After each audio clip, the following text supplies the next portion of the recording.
Ang bawat sining na nililikha, anuman ang kalabasan, may kwentong pinanggagalingan. Kaya ang mga charcoal painting na ito, hindi man kasing kulay ng iba, punong-puno ng aral at inspirasyon mula kay Nerwin. Ayaw kong gumawa ng maraming charcoal portraits para matupad yung pangarap ko, para di makatulong sa pamilya ko. Mas maraming art, mas maraming pagkukwentuhan. Makakasama natin si Nerwin dito sa Kwentong Kabarangay. Eto na! Kumustahin na po natin si Nerwin! Nerwin Pasok! Morning, bro! Morning po. Morning. Good morning, Nerwin! Bro, bati ka naman sa ayong mga kabarangay. Nanonood. Shoutout nga pala sa mga nanonood ngayon. Yan! Kala ko magra-rap ka eh. Uy! Nerwin Madrid! Mo, taray, pang-artista ang apelido ha. Ano, eto na! Gusto naming malaman mula sa'yo.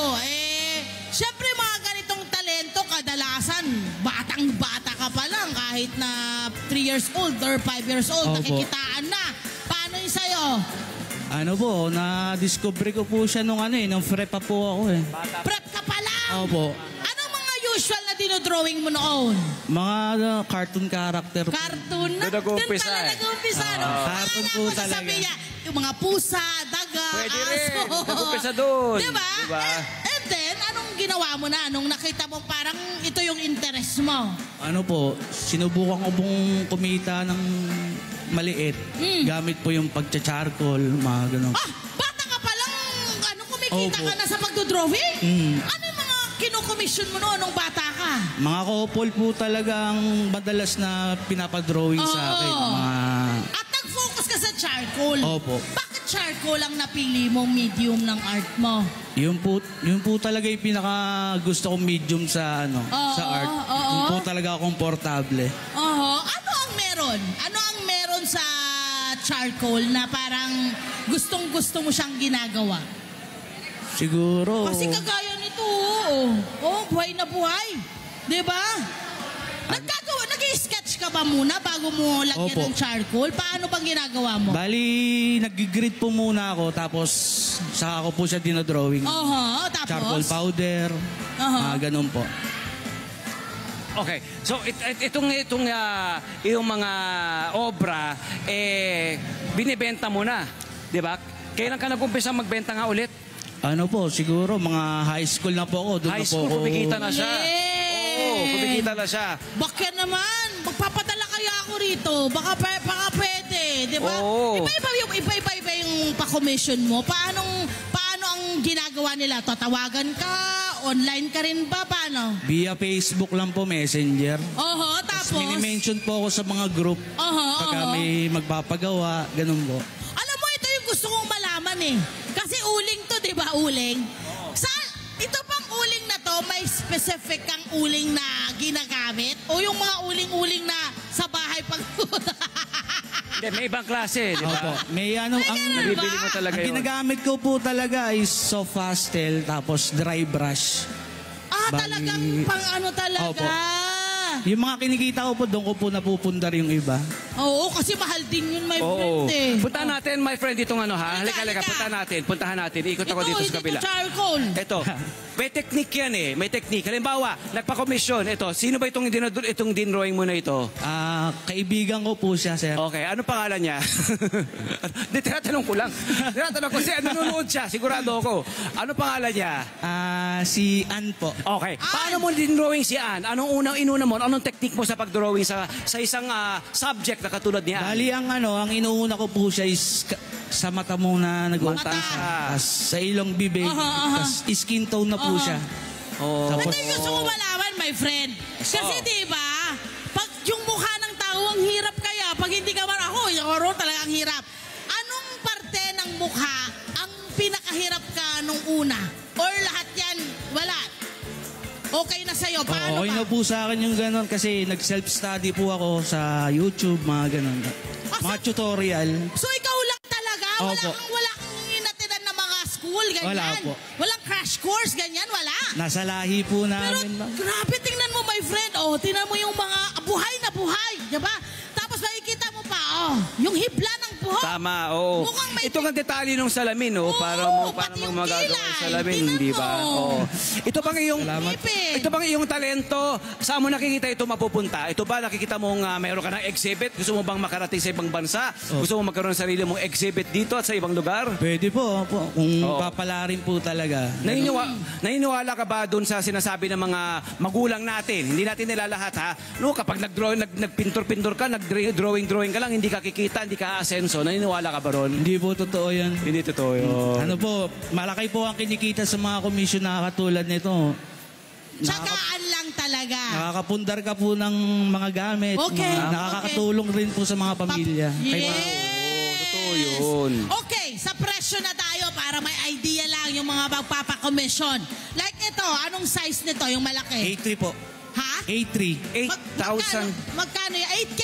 Hindi, A3 po ang size nito. Okay. 8 by 3. Okay, kala ko 8K. Pwede rin naman. Pwede rin naman mahal kaya yan. Magkano yung ganito? Bali, ang singil ko po sa mga ganito, pag one person is 2K or 1.8. Pag dalawang tao, tatlong tao, pag tumatagdag, ilan ang nadadagdag? Add lang po ng 400. Ang mura. Akin na yung number mo. Ang Husay. batang ito. Uy, pero marami tayong kakilalang mga pintor, yung mga sikat na mga pintor Yes, o mga oo, artist, oo, ha? totoo. Nakakapagpuntar sila ng Yes. bahay, lupa, property. May tama Oo. ka, my friend. Gusto ko yung binanggit mo na yan para hindi madi-discourage yung ating mga artist Oo. ng mga Filipino. At marami tayong Filipinong artist. Lalo dito sa Rizal, alam mo Tama. yan. O, diba? Eto na, ha? Gusto kong malaman mula sa'yo, diba? Itong mga ito, sabi mo nga, may mga naipundar ka na. Ano yung mga naipundar mo mula rito? Naipundar ko mga gamit sa bahay. Yes. Mga katulad ng lamesa, yung mga Yes. drawing table. Oo. Tapos, konting tulong sa magulang. Mag-umpisa na. Araw-araw. Very good, nag-umpisa na. Araw po. Speaking of magulang, speaking of pamilya, sino sa mga pamilya mo ang may interest din sa art? Si Papa po ang Ito, sabi ko nga kanina, sabi ko siguro tatay niya to. Tatay nga niya to. balik. Oh. Gamit ko dyan. Coffee. Coffee portrait po yung ginamit tawag yan. dyan. So iba-iba naman. May tamang alaga ba ang charcoal? Para hindi mag-fade, Oo. hindi masira, paano ba? Kailangan Siyempre, pa-frame. bawal mabasayan. Paano? May pang-spray po siya na na ini-spray namin para Okay. hindi po ma-damage yung art po. May Okay. ini-spray po kami. Yun! Ang saya naman yan! Nabanggit mo sa Rizal, ano? Sa Rizal talaga Yes. maraming artist siya. Baka dugunin na ng Blanco family, o kaya ni Cine Miranda, naalala mo Cine Miranda, di ba? Binigyan niya tayo Dinrowing ng niya tayo ganito. ng tigisa, di ba? Portrait. Correct. Ayan na nga. Siyempre, yung kanyang ama ay pumanaw na. Di ba? Meron bang huling habilin sa'yo ang iyong ama? Ano ang kanyang habilin sa'yo? Advice? Ang huling habilin niya sa akin, ano lang Umayos ka. matuto lang ako mag-drive. Matuto ka mag-drive. Okay. Okay. So, ito nga yung talento, halata namang kung saan-saan ka na napupunta, kung sino-sino na nakakakilala sa'yo.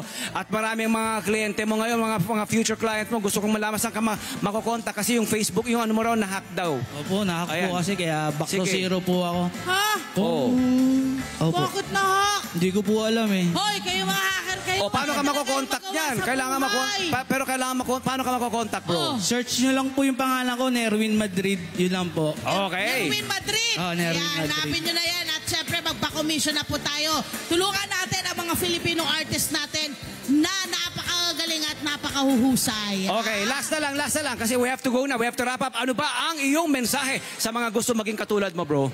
Para sa mga gusto mag-charcoal artist, gawin nyo lang yung best nyo. Huwag kayong tatamarin. Malaki kumita dyan. Ako sa charcoal. Gusto ko yung ganun niya. Gandang ngiti niya, oh. Gusto ko yung ganun niya. Kasi kung ako yung artist at nawawalan na ako ng loob kung Tama. paano ikikita, diba? Parang nakaka-uplift ng iyong pag-asa. Maraming salamat, Nerwin! Maraming salamat din. Hello po mga Kanet 25! Si Kuya Tony Pet po ito mula sa Love, Tony Pet and Everything. For more Love, Tony Pet and Everything updates, just click on our subscribe button and follow us on our Net25 social media pages at Net25 TV and at Net25 Entertainment Facebook. Magkita-kita po tayo!